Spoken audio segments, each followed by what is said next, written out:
Red Hood just can't seem to work with Batman, no matter how hard he tries. Lady Shiva is going to be stepping out of the limelight. The outsiders are coming together to figure out what is going on with Katana, and Grifter, well, he's being Grifter. This is the Comicstorian channel where we take some of your favorite trade paperbacks and single issues, and I break them down into digestible bites to help you understand. Then I read them dramatically back to you. All alterations to the panel, text, and images are to prevent copyright problems, and all art is owned by its respective companies. Today, in our continued coverage of our compilation issues of stuff coming out over at DC, we're going to be bringing you Batman Urban Legends number 3. Now, Batman Urban Legends is an anthology series telling you stories that are happening in Gotham that feature Batman, but mostly the Bat family. And right now, the core storyline that's been running through it is a Red Hood storyline. When we last left off with Red Hood, he was trying to track down the cheer drug that makes people super happy and then kills them. But he accidentally watched a young boy's mother overdose and then killed his father, creating an orphan. And he doesn't really know what to do with him now. As the little boy Tyler stands between Jason and Batman, he yells, "Leave him alone! Red Hood is a good guy!" Jason sits up and he hugs the boy. "Hey kiddo, it's alright, everything's going to be okay." Batman kneels down asking, "What's your name?" And Tyler tells him, "I am the Blue Hood." After glancing at Jason, Batman begins to reach into his belt. "It's nice to meet you, Blue Hood. But can you do us a favor and wait over there for a moment? If you do, you can have this lollipop." Tyler takes it, telling him, "Yes, thank you, Batman." As Tyler walks off, Jason looks at him. "Really? Lollipops?" And Batman tells him, "It's effective for distracting children at emergency scenes." "But Jason, what the hell is going on? Who is that kid?" Jason looks down. "The guy that I killed, the cheer drops dealer, that's his son." Batman begins to speak, but Jason quietly tells him, "Look, Batman, the man was trash. He was drugging Tyler and he put his mom into the hospital. She might not live. The kid he might be an orphan, like us. And before you say it, yes, I know this is Gotham. No killing in Gotham. But that guy, he deserved it." Batman stops him. "Okay, what now? You're gonna be this poor child's warden because of your guilt? The boy needs help, Jason." Jason tells him, You're right. That guy deserved it, but I messed up. I don't want to see Tyler in the system. It's different when you have people like Alfred and money, but Tyler has nothing." Batman begins to walk towards Tyler. "I'm gonna get the best doctors on his mother's case, and I'll clean up this mess and shut down whoever's making this cheer drops drug." Jason stops him. "I'll shut it down." Batman looks back at him. "We'll shut it down. But first things first, let's get Tyler in good hands." So a short while later in the backyard of Dr. Tompkins, Leslie hears a dog barking and asks if he is... The dog runs over to Tyler, wagging its tail, and Batman says, "I apologize for dropping by unannounced, but I have a request. This boy's name is Tyler. His father just died and his mother's in a drug-induced coma. We're hoping that she pulls through, but Jason doesn't want Tyler in state custody for, obviously, a personal reason. Until we shut down the person who caused this and come up with a permanent solution, I was hoping that you would look after the boy for a few days." Leslie tells him of course, as long as his permanent solution isn't going to be creating another Robin. Batman looks back and pets the dog with Tyler. "It's not. If anything, it's to help a Robin," Batman tells her as he looks over at Jason. Afterwards in the garage, Jason looks at the data stating that the cheer drops share a lot of similarities to Scarecrow's fear gas, which probably is the best place for them to work backwards from. Crane was a trained psychologist. He was never a trained chemist. He needed help creating the gas in the first place. The compound breaks down quickly. No one's ever been able to analyze the fear gas, except Batman. Jason looks at him. "I'll assume that there's someone that he worked with at Gotham State University then. Do you have anyone in mind?" And Batman glances down at his former Robin. "Exactly. Looks like we're going to make a detective out of you yet." Later, at the Gotham State University, Dr. Romero begins to collect her things for her lecture when, out of the shadows, Batman tells her, "We'd like a moment of your time." Dr. Romero asks who's they, and they can just call her Olivia. "Please sit, Mr. Batman." "It's okay, I'm actually here to talk about your old associate, Dr. Jonathan Crane." She sighs. "Oh God, I'd like to say that I hadn't thought of him in years, but every time he shows up as that scarecrow, I'm reminded of it all over again." So Batman asks, "Were you the one that created the fear gas?" She tells him yes. Dr. Crane approached her department wanting to do experiments on fear, pitching it to her as a way to study it in order to overcome it. But after he became the Scarecrow and started abusing the formula, she destroyed all copies of it. However, it was too late. He'd learn how to make it on his own, better than she did, more powerful, more insidious. And after that, she stopped working in the lab and halted all of her research. The university was gracious enough to allow her to stay and teach, but all of her goals in science were ruined because of Jonathan Crane and his abuses. Batman tells her, "It's okay.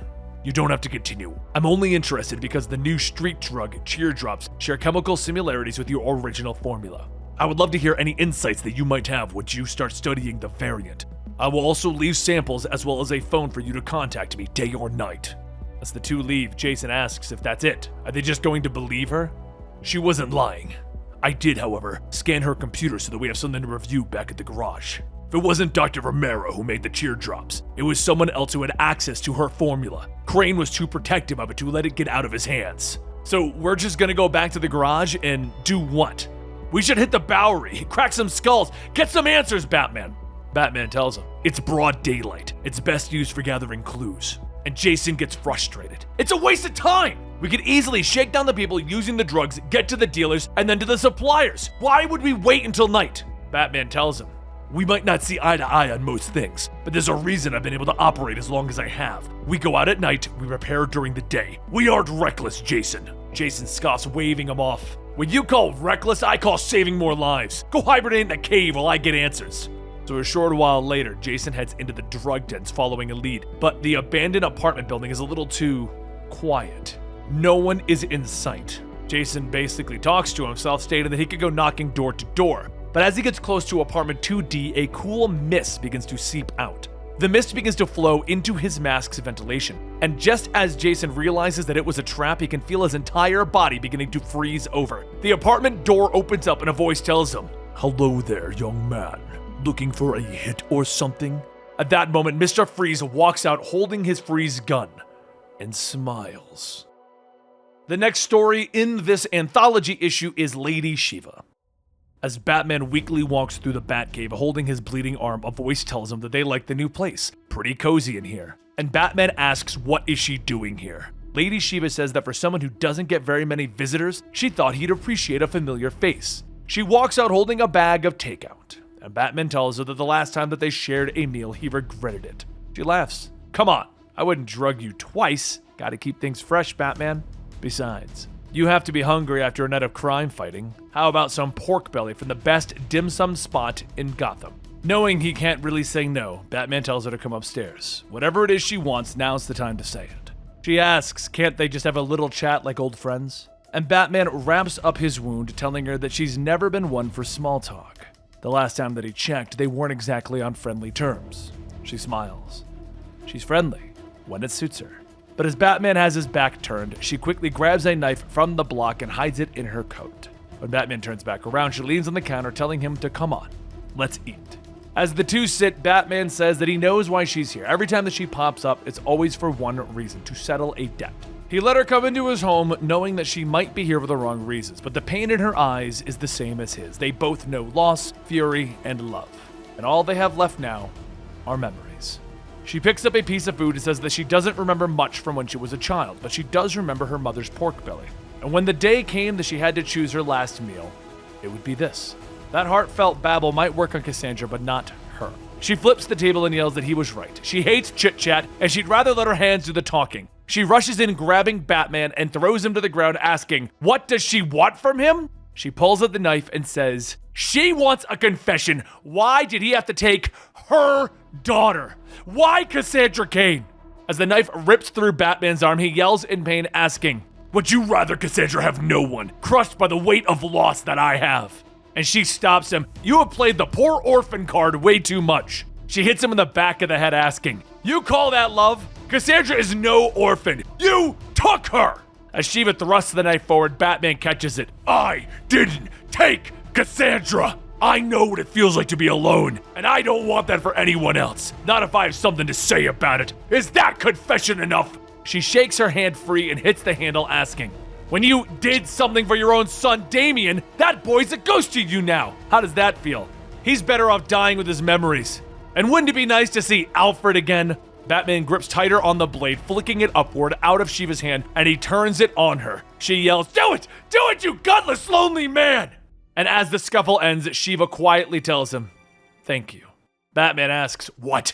and as Shiva falls back with the knife in her stomach, he asks, "You came here to die? Why?" Tells him that she's tired. There's nothing left, no one to keep her here, not anymore. The next day, she wakes up and Batman tells her that he bandaged her up already. Come, there's something that he needs to show her. The two stand atop a building near the Gotham City Fair, and Shiva asks why are they here. They move over to the mini golf building, and Shiva says that she doesn't golf. Batman tells her neither does he, but he knows someone who does. And he points. Shiva sees Cassandra and the others playing, and Batman tells Shiva that her daughter comes here every Sunday. They call it their self-care day. Shiva looks at Cassandra's face, stating that she looks, and Batman stops her. Happy. I know. Something that took me the longest to learn is that these kids, they don't belong to me. I belong to them. It took me letting them go to realize that I was bringing together a group of people who would be a community with or without me. Shiva says that Cassandra deserves to be happy, and Batman tells her, yes, and all we can do is be there if the day comes that they're ready to come back to us.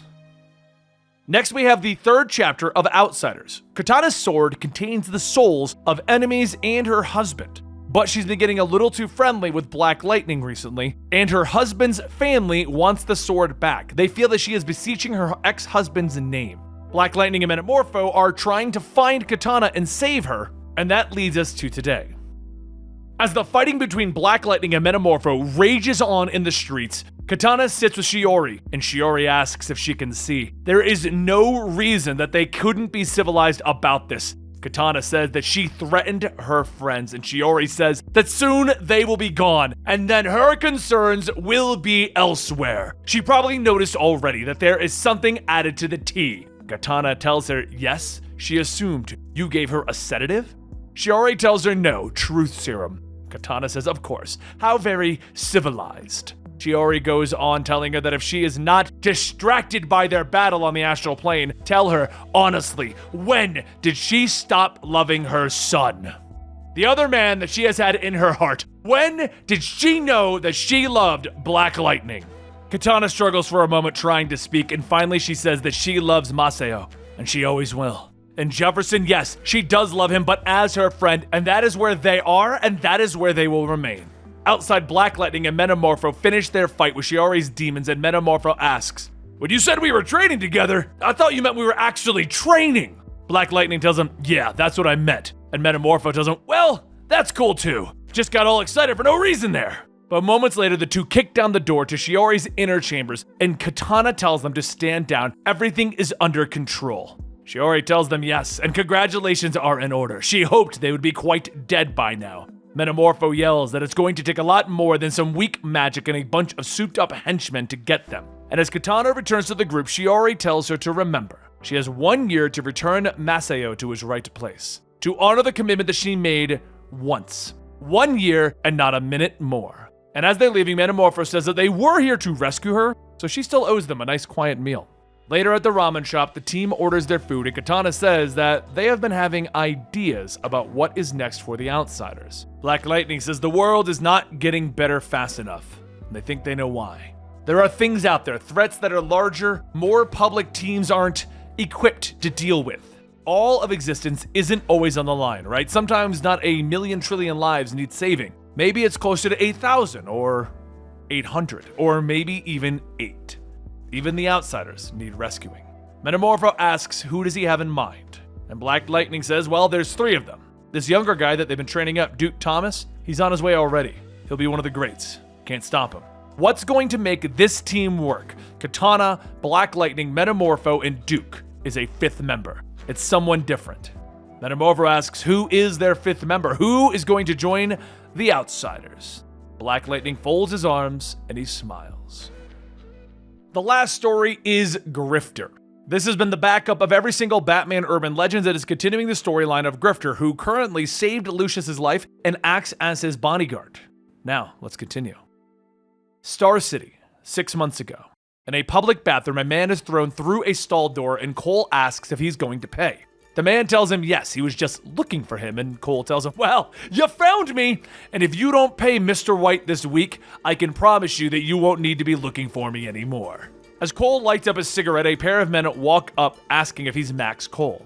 Then Cole stops for a moment asking, "And who the hell are you?" One of the men says that they've been looking for him for a long time. He's the fabled Grifter. Cole scoffs. "No one calls me that." But the man goes on telling him that he's a hard person to find. A few people said that he died a few years back. Not much more than a rumor. They belong to an organization working to end all secrets, end all global conspiracies, the secret cabals, the power brokers, all of it. Cole tells them that they should have done more homework. He isn't much for ideologies, but good luck with that. The man says they'll pay him double what he's making now with this Mr. White, and while using the urinal, Cole reaches backstage, and they should have started with that. I'm excited to be doing business with you guys. The man says that it's a little more complicated than that. There's an audition. Do you know Lucius Fox? Now in the current day in Gotham City, a woman tells Cole to just shut up. Oh God, don't open your idiot mouth. And after a few moments, Chance rolls over in bed stating that was amazing. And Grifter says that got a little weird at the end. He sits up in the bed lighting a cigarette, telling her that he has a question. "You trying to get me fired?" And Chance tells him yes. Grifter begins to respond, but doesn't think that she's actually going to be honest. She goes on stating that she isn't sure what kind of spell he put on Lucius, but she knows nothing about him. This Cole Grifter individual is an enigma. You are a mystery, sir. You're a big question mark, and when you work in security, those are dangerous. Now it's time for her to ask a question. Where is he from? When she looked into him, she found absolutely nothing on him. He's so clean, it could make nuns uncomfortable. All the drinking, the guns, the cars, the womanizing. The only way he looks clean is because she isn't looking in the right places. So, where do you come from, Cole Cash? Grifter says that she's asking him about stuff that's a lifetime ago and a universe away from here. Let it go. Chance gets out of bed stating whatever.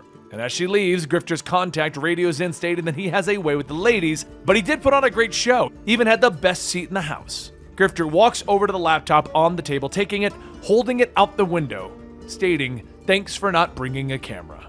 The contact tells him that he actually records 4K video with his eyes. So, after a few moments, the contact hands the laptop back, stating that they're done. And just then Chance returns, stating that he needs to get dressed. She already called him a cab. The very next day, Grifter and Lucius are having lunch, and just as they're finishing up, a voice calls out to Lucius. Lucius turns around. "Oh, Bruce, I didn't know you were coming in today." Bruce tells him, "I'm just stopping by because I wanted to talk to you about someone losing their security badge." Scary stuff, Lucius. He turns to Grifter. "Oh, you must be Cole Cash. Pleasure to meet you." Grifter looks him up and down. "I know who you are. I pay attention to the name on the paychecks." And Bruce laughs. "Ha, it's just a formality at this point. But actually, if you have a moment, I'd like to talk to you for a bit." The two take a seat and Bruce tells him, "I actually wanted to talk to you about a job offer." Grifter tells him, I already work for you." Bruce takes a bite of his lunch. "You work for a company that has my family's name on it. I'm talking about you working for me personally." Grifter reaches over, taking some of Bruce's food. "Look, I'm flattered, but I don't plan on leaving this job anytime soon. Have a good day." Bruce clears his throat. "That is good, but I'm a little disappointed. I heard great things about your work." Grifter tells him, "Lucius is too kind." Bruce stops him. "Actually, it wasn't Lucius. A man named John Lynch told me." Grifter stops in his tracks. "I'm afraid I don't know who that is. See you around, Bruce." Later, Grifter begins to head back, telling his contact that the person is a no-show. No point in sticking around. Just then, the tire of his bike is shot out, and as he goes tumbling to the ground, several men begin to shoot at him, asking, "You want to hunt criminals in Gotham? Huh? Well, we hunt back." Grifter radios back that this whole thing was a setup, and after a few moments, the contact comes back telling him they gotta look at the scene. It looks like Black Mask's gang, and there's a lot of them. Is he gonna be okay? Grifter ducks behind a car, telling him, I might need a little help." As one of the thugs leaps out behind Grifter, a shadow appears behind the man, and Batman jumps down on him, knocking him out. The contact asks if Batman is there for him or the others, and as Batman begins to punch the gang members, Batman says, "Looked like you could use some help." Grifter begins to shoot back at the others, asking, "Are you following me again?" And Batman tells him, "No, I was following the large group of men that were about to murder you, but before this continues, ditch the guns." Grifter begins to state that he can suck his hole, but before he could finish, Batman dismantles his guns, and Grifter just yells at him, "Great! Now I hope these guys murder us!" As the two begin to start taking out the rest of the gang, Grifter begins to take off his mask, telling him, "Looks like we're done here," and then he disappears in a purple haze. Batman calls back, but as he sees the last bit of Grifter fading away, he says, "That's a new trick." Later, Grifter sneaks into Wayne Enterprises, asking if this is going to work. The whole company lectured him about security measures because some guy lost his badge. And the contact tells him not to worry. The card that he stole has been updated and is good to use. Grifter asks if they're sure that it'll work. And the contact tells him that Wayne's stuff is good, but their stuff is better. Grifter holds the badge to the sensor, and at first it reads error. Then it changes to access granted. The contact tells him, thank God, they weren't sure it was actually going to work. And Grifter pauses. Wait, really? As he goes inside, Grifter places a jump drive into a computer stating that they're plugged in. The contact says that it's just like him on a first date. He's in. The computer waits for a moment, checking the files on the drive, and then it flashes access denied. Contact says, and like you trying to get on a second date, you're out. They tripped a failsafe. The files that they're trying to get are above Chance's clearance. Might be time to go to Lucius Fox's and see if he can give him the old Grifter initiative. Maybe let them watch. As Grifter tries to get to work on the computer, the contact tells him two things. First, stop working on the computer. Second, someone press the button in the elevator for that floor. Someone is coming. Grifter asks, what is he supposed to do? Where is he supposed to go? And the contact says that they can't override the elevators in time. They don't know where he could go. The door dings and Bruce and Lucius walk in, with Bruce stating that he doesn't know what they're doing, but Cole Cash is a dangerous man. He has to be stopped before something happens. And outside the window, Grifter hangs onto the ledge, very close to falling.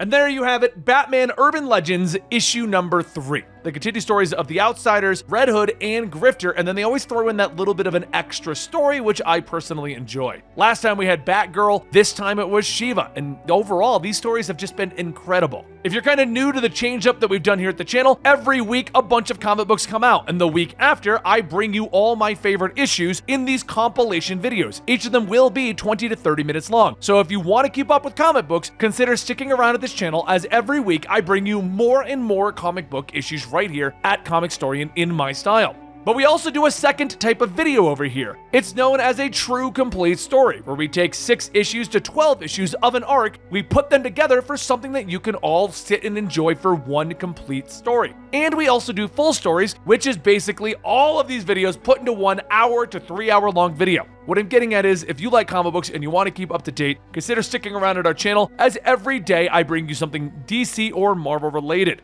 And on that note, I will see you guys next time right here at the Comicstorian channel.